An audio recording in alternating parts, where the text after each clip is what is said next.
اعوذ باللہ من الشیطان الرجیم بسم اللہ الرحمن الرحیم رب اشرح لی صدری ویسر لی امری واحلل عقدۃ من لسانی یفقہوا قولی۔ السلام علیکم ورحمۃ اللہ وبرکاتہ۔ ناظرین محترم، امید کرتا ہوں کہ آپ خیریت سے ہوں گے۔ اپنی بات کے سلسلے کے 15ویں ویلاگ کے ساتھ طارق محمود آپ کی خدمت میں۔ ناظرین محترم، جیسا کہ آپ کے علم میں ہے کہ ہمارا جو انڈر ڈسکشن یا زیر بحث جو موضوع ہے وہ ہے مغفرت یا فارگیونیس۔ اب یہ ہے کہ ہم اس کا جو بیک گراؤنڈ جو ڈسکس کر رہے ہیں، جو اس کے جو ہے نا پس منظر کو ڈسکس کر رہے ہیں، اس کی جو مقصد اور مدعا ہے وہ یہ ہے کہ ہم اس کے اوریجن پہ یا اس کے منبع پہ یا جہاں سے اس کا نقطہ آغاز ہے وہاں پہنچنا چاہ رہے ہیں۔ وہاں کیوں پہنچنا چاہ رہے ہیں؟ تاکہ تب ہم اس کے مقصد کو، اس کے مطمع نظر کو، اس کی روح کو سمجھ پائیں۔ تو اس سلسلے میں یہ ہے کہ چونکہ ہم تو آخری نبی کی امت ہیں، امام الانبیاء، خاتم الانبیاء، احمد مجتبیٰ، جناب محمد مصطفیٰ صلی اللہ علیہ وسلم کی امت میں سے ہم ہیں جو کہ آخری نبی ہیں اللہ کے۔ آپ صلی اللہ علیہ وسلم کے بعد کسی نبی نے نہیں آنا۔ اب یہ جو خود نیک کام کرنا، لوگوں کو نیکی کی طرف بلانا، نیکی کی جو ہے نا دعوت دینا اور برائی سے منع کرنا، یہ جو کار نبوت ہے، یہ نبیوں والی جو ڈیوٹی تھی وہ اللہ تعالیٰ نے اس امت کے ذمہ فرما دی ہے۔ اور اس سلسلے میں قرآن مجید بار بار ہمیں امر بالمعروف و نہی عن المنکر کی جو ہے نا وہ اللہ پاک ہمیں حکم دیتے ہیں۔ سورہ آل عمران کے اندر واضح طور پہ 2 آیات کے اندر یہ فرمایا گیا کہ ایک بسم اللہ الرحمن الرحیم وَلْتَكُن مِّنكُمْ أُمَّةٌ يَدْعُونَ إِلَى الْخَيْرِ وَيَأْمُرُونَ بِالْمَعْرُوفِ وَيَنْهَوْنَ عَنِ الْمُنكَرِ وَأُولَٰئِكَ هُمُ الْمُفْلِحُونَ، کہ تم میں ایسے لوگوں کا ہونا ضروری ہے جو لوگوں کو خیر کی طرف بلائیں، نیکی کا حکم کریں، برائی سے منع کریں۔ اور پھر آگے فرمایا اولئک هم المفلحون، کہ وہ لوگ جو یہ کام کریں گے یہی لوگ ہیں پورے کامیاب۔ اور اسی طرح جو ہے نا دوسری آیت میں بسم اللہ الرحمن الرحیم کنتم خیر امۃ اخرجت للناس تأمرون بالمعروف وتنہون عن المنکر وتؤمنون باللہ، کہ تم بہترین امت ہو جو لوگوں کی نفع رسانی کے لیے بھیجے گئے ہو، نیکی کی طرف بلاتے ہو، برائی سے منع کرتے ہو اور اللہ پر ایمان رکھتے ہو۔ تو یہ ہے کہ جو آخری نبی اللہ رب العزت نے اس دنیا کے اندر مبعوث فرمائے لوگوں کی رہنمائی کے لیے، صراط مستقیم پہ اللہ کی دعوت کے لیے، تو وہ آج سے تقریباً ابھی غالباً 1447 ہجری ہے، تو اس میں 53 ایئر جو ہے نا ہجرت سے پہلے کے لگا لیں تو قریب جو ہے نا یہ 15 صدیاں جو ہے نا آخری نبی صلی اللہ علیہ وسلم کی بعثت کے بعد کا زمانہ ہے۔ اب ظاہر ہے اس سے پہلے بھی یہ قرۂ ارض جو ہے نا وہ انسانوں سے آباد تھا، پھر وقتاً فوقتاً اللہ رب العزت انبیاء کو مبعوث فرماتے رہے لوگوں کی رہنمائی کے لیے، دعوت اللہ کے لیے، اور یہ سلسلہ کرتے کراتے جو ہے نا پھر جا کے جو ہے نا جو نقطہ آغاز ہے وہ جو ہے نا چونکہ جہاں سے نسل انسانی کی ابتدا ہوئی وہاں سے جو ہے نا مغفرت کو اللہ نے شروع فرمایا، اور پھر جو ہے نا یہ وہاں سے جاری و ساری ہے۔ اس طرح جو ہے نا آج جو ہے نا یہ عام تک پھر یہ سلسلہ اس طرح سے پہنچا۔ تو ہم اصل میں اس اوریجن پہ، اور ہوپ فلی انشاءاللہ ہم آج کے سیشن میں یا نہیں تو اگلے سیشن میں انشاءاللہ وہاں پہ پہنچ جائیں گے، اس بات پہ، اس نقطے پہ، اس مقام پہ پہنچ جائیں گے کہ جس کے لیے ہم جو ہے نا یہ پچھلے کئی سیشن سے اس مغفرت کے بیک گراؤنڈ کو ڈسکس کر رہے ہیں، اور یہ سفر ہمارا جو ہے نا وہ جاری ہے۔ تو اسی سلسلے میں ہم نے پچھلے 3 سیشن کے اندر جو ہے نا وہ تخلیق آدم سے متعلق قرآن کریم کے اندر جو اللہ رب العزت نے اس کو بیان فرمایا، تخلیق آدم، اور پھر جو ہے نا وہ اگلے جو معاملات ہیں وہ والے، تو اس کے اندر قرآن کے اندر 76 آیات جو میں نے آپ کے ساتھ شیئر کی، اس کا ترجمہ شیئر کیا، 9 صورتوں کے اندر اس کا بیان ہے۔ اب پوائنٹ یہ ہے کہ آج کے سیشن میں جو بات میں کرنا چاہ رہا ہوں وہ یہ ہے کہ 3 ایسی باتیں ہیں کہ جو کہ ہمارے معاشرے کے اندر عام ہیں، ہم نے بچپن سے سنی ہیں، وہ ڈسکس ہوتی ہیں۔ تو اب یہ ہے کہ وہ تھوڑا سا ظاہر ہے اس کی ایک کلیئرٹی جو ہے نا وہ ضروری ہوتی ہے۔ تو ایک تو یہ میں اپنی کلیئرٹی کی بات کر رہا ہوں، بیسیکلی تو یہ بات ہے، لیکن یہ ہے کہ وہ کہتے ہیں کہ جو اچھی بات ہے اگر آپ کے علم میں ہے بات تو آپ اس کو دوسروں تک پہنچائیں، لیکن وہ کنڈیشنل کس بات کے ساتھ ہے؟ یا تو یہ ہے کہ آپ کا جو سورس آف انفارمیشن ہے نا وہ اتھینٹک ہونا چاہیے، جو آپ کا ریفرنس جو آپ کوٹ کر رہے ہیں وہ اتھینٹک ہو، تب کہ بھئی آپ کی معلومات اس ریفرنس پہ بیس کر رہی ہیں۔ یا دوسری چیز ہوتی ہے کہ آپ آرگومنٹ کر رہے ہوں تو آپ کا جو آرگومنٹ ہے وہ baked by some logical reasoning ہونا چاہیے، اس کی کوئی ایک منطق ہونی چاہیے کہ یہ اس طرح سے یہ بات جو ہے نا اس کے یہ کڑیاں اس طرح سے جوڑ رہی ہیں بات کی۔ تو وہ جو 3 باتیں ہیں جو ہمارے معاشرے میں پھیلی ہوئی ہیں وہ کیا ہیں؟ سب سے پہلی بات کہ اما ہوا کو حضرت آدم کی پسلی سے پیدا فرمایا گیا، یہ پہلی بات ہو گئی، یہ سوال ہو گیا۔ دوسری بات یہ ہے، آدم علیہ السلام نے اور اما ابا نے شجر ممنوعہ جو ہے نا وہ اس کا پھل جو کھایا، جو دانہ کھایا، جو عام طور پہ کہا جاتا ہے، لفظ دانہ استعمال کیا جاتا ہے، تو وہ آدم علیہ السلام نہیں کھانا چاہ رہے تھے، لیکن یہ کہ اما ابا چونکہ عورت تھی اور ناقص العقل تھی، تو ان کو جو ہے نا وہ ورگلانے میں شیطان یا ابلیس کامیاب ہو گیا، اور پھر انہوں نے جو ہے نا وہ راغب کیا ان کو، حضرت آدم کو، یہ دانہ کھانے کے لیے۔ تو اس طرح سے جو ہے نا مطلب انڈیوس کیا حضرت آدم کو کہ وہ اس طرح انہوں نے دانہ دونوں نے کھا لیا، اور الٹیمیٹلی کیا ہوا یا کانسیکوینٹلی کیا ہوا، نتیجہ اس کا کیا ہوا کہ جی وہ ایز اے پنشمنٹ کہ بھائی وہ جو لغزش ان سے ہوئی دانہ کھانے کی، اللہ نے ان کو منع کیا تھا نہیں کھانا، تو اس کی پنشمنٹ کے طور پہ، اس کی پاداش میں ان کو جو ہے نا جنت سے دنیا کے اندر بھیج دیا گیا۔ لہٰذا کیا ہوا، لہٰذا کانسیکوینٹلی ہم بھی جو ہے نا وہ دنیا، آج اگر دنیا کے اندر ہم آئے، کیونکہ نسل انسانی جو ہے نا وہ دنیا کے اندر اللہ نے آباد کر دی، تو پھر یہ سلسلہ یہیں پہ جو ہے نا انسان پیدا ہوتے رہے، آباد ہوتے رہے، اور ورنہ جو ہے نا آج جو ہم بات کرتے ہیں عام سادہ الفاظ کے اندر کہ جی وہ ورنہ تو ہم بھی آج جو ہے نا یہ دنیا میں دھکے نہ کھا رہے ہوتے، یہاں کی پریشانیاں نہ اٹھا رہے ہوتے، ہم بھی جو ہے نا جنت میں ہوتے، مزے کر رہے ہوتے، وہ کیل دی ویوز ہم کر رہے ہوتے، موجیں مار رہے ہوتے ہم وہاں پہ۔ ناظرین محترم، اب اس کو ہم جو ہے نا 1 بائی 1 پوائنٹ وائز ڈسکس کرتے ہیں۔ تو میں آپ کے ساتھ جو شیئر کروں گا یہاں سے وہ یہ ہے کہ جیسے میں آپ کو جب آیات میں آپ کے ساتھ شیئر کر رہا تھا تو میں گزارش کر رہا تھا آپ سے کہ بھئی ان چیزوں کو آپ ذہن میں رکھیں، کیونکہ یہی 76 آیات ہیں جن کے اندر یہ سارا موضوع قرآن کے اندر جو ہے نا جو بیان ہوا ہے وہ ساری معلومات یہی والی ہیں۔ تو سب سے جو اتھینٹک سورس آف انفارمیشن ہے وہ تو ریفرنس ہمارے پاس قرآن ہے۔ تو پہلے میں قرآن سے جو ہے نا آپ کے ساتھ شیئر کروں گا کہ یہ اما ابا کی تخلیق کے حوالے سے قرآن کے اندر ان آیات کے اندر کس طرح سے جو ہے نا ذکر کیا گیا ہے، تو اس کے بعد اگلی بات کریں گے۔ تو اس سلسلے میں یہ پہلی آیت جو سورہ نساء کی آیت نمبر 1 میں نے آپ سے شیئر کی تھی، بسم اللہ الرحمن الرحیم، یا ایھا الناس اتقوا ربکم الذی خلقکم من نفس واحدۃ وخلق منها زوجها وبث منهما رجالا كثيرا ونساء۔ یہاں لفظ کیا ہے؟ زوجہا۔ یہ آیت نمبر 1 سورہ نساء۔ ترجمہ اس کا کیا ہے؟ اے لوگو اپنے رب سے ڈرو جس نے تمہیں ایک جان سے پیدا کیا اور اسی میں سے اس کا جوڑا بنایا، وخلق منها زوجها وبث منهما رجالا كثيرا ونساء، اسی میں سے اس کا جوڑا بنایا اور ان دونوں سے بہت سے مرد و عورت پھیلا دیے۔ تو ناظرین محترم، اس آیت کے اعتبار سے اس میں زوجہا کا لفظ ہے، اما ابا کا قرآن میں کسی جگہ بائی نیم ذکر نہیں ہوا، جتنا میں دیکھ پایا ہوں اما ابا کا نام قرآن مجید کے اندر کہیں بھی منشن نہیں ہے۔ زوج کا لفظ 3 آیات کے اندر آ رہی ہے بات، تینوں جگہ زوج کا لفظ ہے، زوج کا مطلب ہے جوڑا۔ تو یہ ہو گئی سورہ نساء کی آیت نمبر 1۔ دوسری ہے سورہ زمر کی آیت نمبر 6، خلقکم من نفس واحدہ، یہ اس کا جو پہلا حصہ آیت کا وہ والا ہے، لیکن اس ٹاپک سے متعلق ہے۔ خلقکم من نفس واحدہ،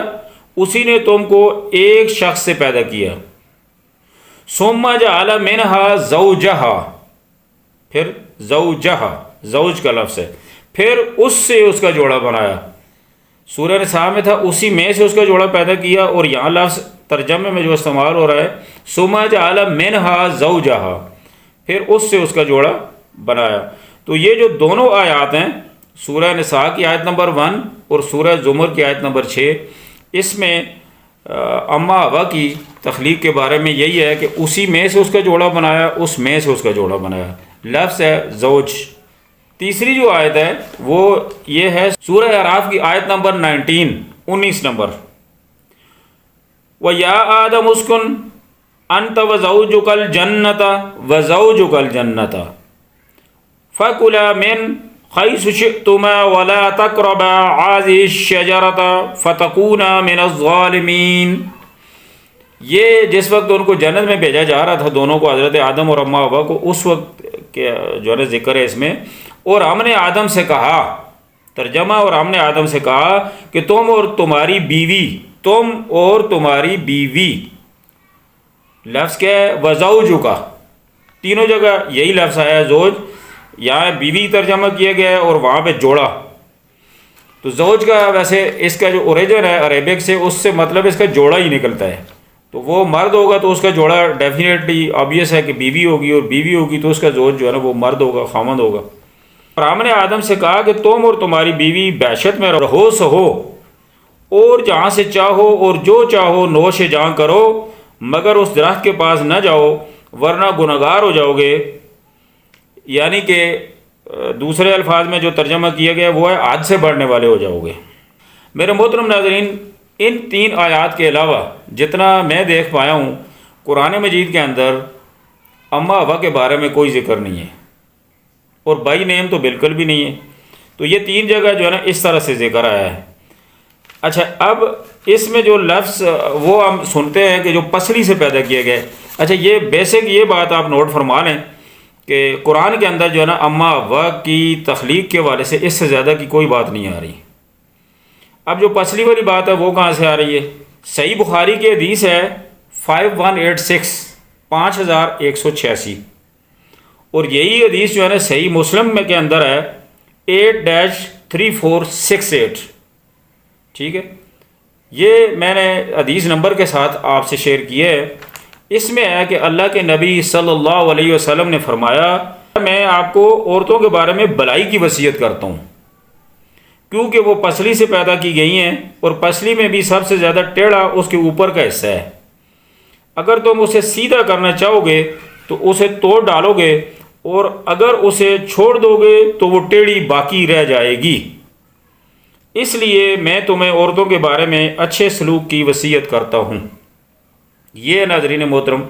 کہ جو اس کے اندر یہ جو فکرہ آ رہا ہے، کیونکہ وہ پسلی سے پیدا کی گئی ہیں اور پسلی میں بھی سب سے زیادہ ٹیڑھا اس کا اوپر کا حصہ ہے. تو یہ ایک ریفرنس ہے ہمارے پاس جو کہ اماں ہوا کی تخلیق کے حوالے سے ہے کہ وہ پسلی سے ان کو پیدا کیا گیا. اس کے سوا جو ہے نا وہ کوئی ایسی ڈیٹیل ہمیں نہیں ملتی. ہاں، ایک چیز جو ہے نا اس میں ایک اور فکرہ میں آپ سے شیئر کر لیتا ہوں. بائبل کے اندر جو ہے نا وہ لکھا ہوا ہے، ان Bible Eve was created from the rib of the Adam while he was asleep، کہ وہ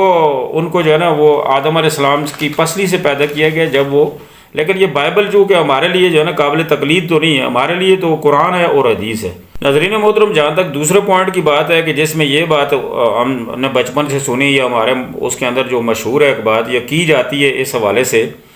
کہ آدم علیہ السلام کو تو چونکہ اللہ تعالیٰ نے منع فرمایا تھا، تو آدم علیہ السلام تو وہ شجر ممنوعہ کا پھل یا دانہ نہیں کھانا چاہ رہے تھے. لیکن جو ہے نا وہ عورت جو ہے وہ چونکہ ناقص العقل ہوتی ہے، تو اس لیے جو ہے نا وہ ابلیس جو ہے یا شیطان ان کو ورغلانے میں جو ہے نا وہ وسوسے دینے میں، دھوکہ دینے میں وہ کامیاب ہو گیا. تو جب اس نے ابلیس نے جو ہے نا اماں ہوا کو ورغلا لیا اور کنونس کر لیا، تو پھر انہوں نے جو ہے نا حضرت آدم کو اس کے اوپر کنونس کیا، راغب کیا.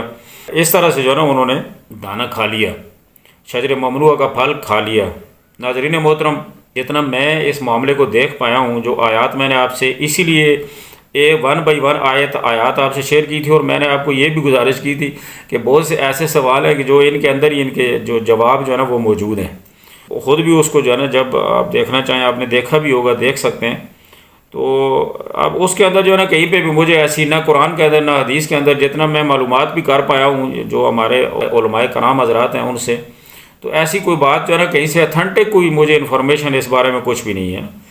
تو یہ ویسے یہ ہے کہ قرآن کے اندر بھی جہاں بھی اس بات کا ذکر کیا گیا ہے دانہ کھانے کا، تو وہ جمع کا صیغہ استعمال ہوا ہے ان آیات کے اندر.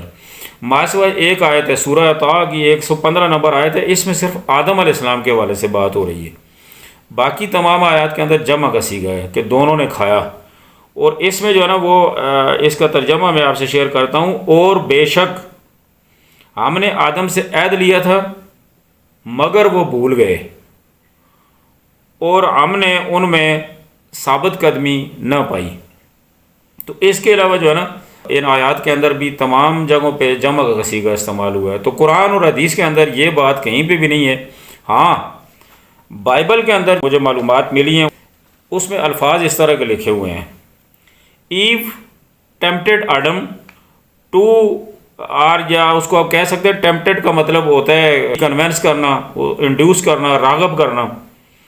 tempted Adam to eat the fruit of that particular tree which was prohibited or forbidden to both of them by Allah Almighty, due to which they were shifted from heaven or paradise to earth or land, and it was as a punishment. اس میں جو لفظ لکھے ہوئے ہیں اچھا اس میں Bible میں کچھ اور بھی آگے جو ہے نا وہ ایک کہانی لکھی ہوئی ہے کہ یہ جو خواتین جو ہے نا کیونکہ یہ اما ابا نے جو ہے نا وہ ٹیمپٹڈ آدم، تو اس کی وجہ سے کہ کیونکہ یہ بیسک جو ہے نا یہ ان کا قصور ہے اما ابا کا، تو اس لیے جو ہے نا maternity is a curse, delivery is a punishment for all families because of ہم،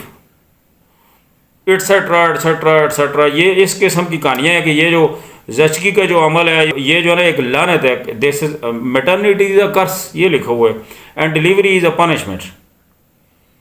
تو وہ لیکن یہ چیزیں جو ہے نا یہ ناظرین محترم چونکہ ہمارے لیے جو ہے نا قابل تقلید وہ نہیں ہے، ہمارے قرآن حدیث میں کسی جگہ ایسی کوئی بات بھی نہیں لکھی ہوئی. اور پھر یہ ہوتا ہے کہ یہ آپ یہ کہہ سکتے ہیں، ہمارے معاشرے کے حوالے سے بھی ہم بات کر سکتے ہیں کہ کچھ there are perceptions and assumptions and math.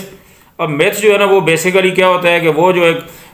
تریاق type ہوتی ہے نا چیز کے، جو ایک سنی سنائی باتیں ہوتی ہیں، جو ایک جو ہے نا وہ روایتی کہانیاں قصے جو ہے نا گھڑ لیے جاتے ہیں، وہ پھر جو ہے نا وہ آگے اسی طرح وہ سنی سنائی باتیں چلتی رہتی ہیں. وہ پھر ظاہر ہے یہ قصے کہانیاں گھڑنے میں کچھ جو ہے نا ہمارے یہاں کچھ لوگ ان چیزوں کے لیے مشہور بھی ہیں، ان کا دادا ہی یہی ہوتا ہے کہ وہ اس طرح کے قصے کہانیاں بنا کے لوگوں کو سنا کے جو ہے نا بس وہ دل بہلاتے رہتے ہیں ان چیزوں سے. تو لیکن اس بات کا جو ہے نا کوئی بھی کسی جگہ کوئی معلومات اس کی نہیں ملتی ہمارے قرآن سے حدیث سے. تو جو تیسرا اور موسٹ امپورٹنٹ جو ناظرین محترم جو اس سے ٹاپک ہے، یہ دو میں نے آپ سے شیئر کیے ہیں آج کے سیشن میں. تیسرا and most important and most sensitive, بلکہ اس کو امپورٹنٹ سے بھی آگے اس کو اٹر موسٹ سگنیفیکینٹ کا لفظ اس کے لیے استعمال زیادہ بہتر ہے کہ وہ آدم علیہ السلام اگر وہاں دانا آدم علیہ السلام اور اما ابا وہ شجر ممنوعہ کا پھل نہ کھاتے تو جو ہے نا پھر یہ ہوتا کہ وہ ان کو جنت سے وہاں سے نہ نکالا جاتا اور اس طرح دنیا کے اندر نہ آتے، اور کانسیکوینٹلی جو ہے نا ہم بھی جو ہے نا دنیا میں نہ ہوتے، ہم ادھر ہی جو ہے نا وہ جنت کے اندر ہی مزے کر رہے ہوتے. تو اس حوالے سے ناظرین محترم انشاءاللہ تعالیٰ ایک اگلا پورا سیشن رکھیں گے، اس میں اس ٹاپک کو انشاءاللہ ڈسکس کریں گے. اور اگین وہی والی بات کہ میں جو یہ قرآن کی 76 آیات ہیں اس کو مختلف سناریوز کے ساتھ آپ کے ساتھ شیئر کروں گا، اور اس کی جو آپس کے اندر جو ان آیات کے اندر جو کو ریلیشن ہے، یا اگر میں کوئی آپ کو آرگومنٹ دوں گا تو that should be backed by some logical reasoning. جو بھی آرگومنٹ میں آپ سے شیئر کروں گا انشاءاللہ وہ جو ہے نا کسی ایک بیس کر رہا ہوگا لاجیکل ریزننگ کے اوپر، اس کی کوئی منطق ہوگی، جو ہے نا اس کا کوئی ریفرنس جو ہے نا کڑیاں جوڑ رہی ہوں گی آپس کے اندر. پہلے تو وہ آیات ہیں، ان کا ایک جو ہے نا بڑا ایک اسٹرانگ قسم کا کو ریلیشن ہے ان کے اندر نا، اس کو سمجھنے کی ضرورت ہے. تو وہ انشاءاللہ تعالیٰ اگلے سیشن میں کریں گے اس کو ایکسکلوسیولی. وہ ایک بڑا امپورٹنٹ اور بڑا انٹرسٹنگ سیشن ہوگا انشاءاللہ العزیز. تو تب تک کے لیے جو ہے نا میں آپ سے اجازت چاہتا ہوں. جاتے جاتے وہی گزارش کہ ہماری ویڈیو کو زیادہ سے زیادہ لائک اور شیئر کیے کریں، اور اگر آپ چینل پہ نئے ہیں تو اس کو سبسکرائب کر دیے کریں، اور بیل آئیکن کے بٹن کو دبا دیا کریں تاکہ ہماری آنے والی نئی ویڈیو جو ہے وہ ان ٹائم آپ کے پاس پہنچ سکے. اپنے اہل و عیال کا، اپنے اڑوس پڑوس کے لوگوں کا بہت خیال رکھیے گا. اللہ تعالیٰ ہم سب کی ہر طرح سے حفاظت فرمائے. اللہ ہمیں دنیا و آخرت کے نقصان سے محفوظ فرما دے. السلام علیکم ورحمۃ اللہ وبرکاتہ.